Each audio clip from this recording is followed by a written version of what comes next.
Hello दोस्तों, एक बार फिर से आप सभी का स्वागत है हमारे YouTube चैनल पर। आज हम आपको दिखाने जा रहे हैं विष्णुप्रयाग घाट, जहाँ पर दो नदियाँ अलकनंदा और धौलीगंगा आकर मिलती हैं, जिसके बाद यह कहलाता है विष्णुप्रयाग। उत्तराखंड राज्य में पंच प्रयागों में यह सबसे पहला प्रयाग है, जिसे हम विष्णुप्रयाग कहते हैं। इसके बाद नंदप्रयाग, कर्णप्रयाग, रुद्रप्रयाग और फिर देवप्रयाग का स्थान आता है।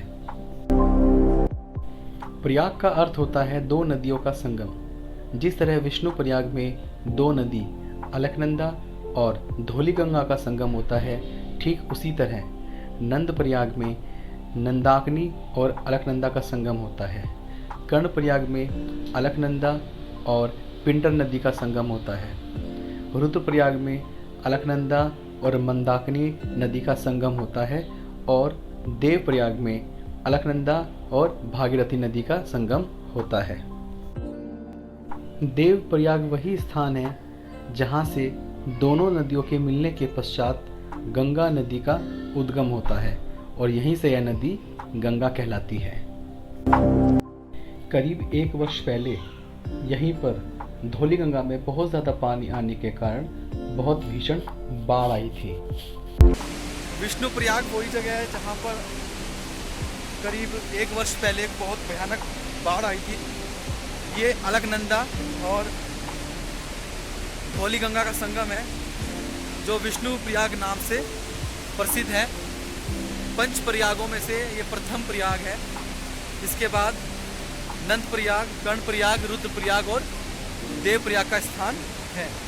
अभी मैं आपको दिखाता हूँ वीडियो के माध्यम से कि किस तरह से यहाँ पर त्रासदी हुई थी और क्या क्या यहाँ पर नुकसान हुआ। बहुत नुकसान हुआ था, आपको मैं दिखाता हूँ, देखिए आप। जोशीमठ के पास ग्लेशियर का बहुत बड़ा टुकड़ा टूटने के कारण धौलीगंगा का पानी बहुत ज़्यादा बढ़ गया था, जो सामान्य से बहुत ज़्यादा ऊपर था, जिसकी वजह से यहाँ पर जान और माल दोनों का बहुत ज़्यादा नुकसान हुआ। ग्लेशियर टूटने के बाद धौलीगंगा नदी का पानी का जलस्तर इतनी तेज़ी से बढ़ा और इतने वेग से आगे बढ़ा कि उसने किसी को समझने का मौका तक नहीं दिया, जिसके कारण से यहाँ पर बहुत ज़्यादा तबाही हुई।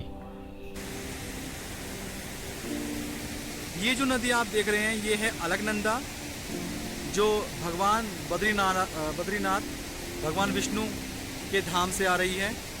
और दूसरी तरफ जो आप नदी देख रहे हैं, मैं आपको दिखाता हूँ, ये है धौलीगंगा। और इन दोनों नदियों का मिलन स्थान, जो संगम हो रहा है, वो यहाँ हो रहा है और इस संगम को कहा जाता है विष्णुप्रयाग। विष्णुप्रयाग में एक बिजली संयंत्र भी था, जो इस भीषण बाढ़ में पूरी तरह से तबाह हो गया था।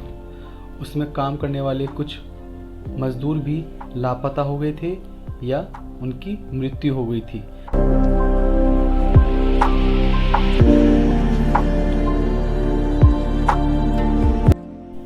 अलकनंदा नदी का प्राचीन नाम विष्णुगंगा भी है और अलकनंदा नदी सतोपंत ग्लेशियर से निकलती है, जिसके कारण इसका पानी बेहद ठंडा और स्वच्छ होता है।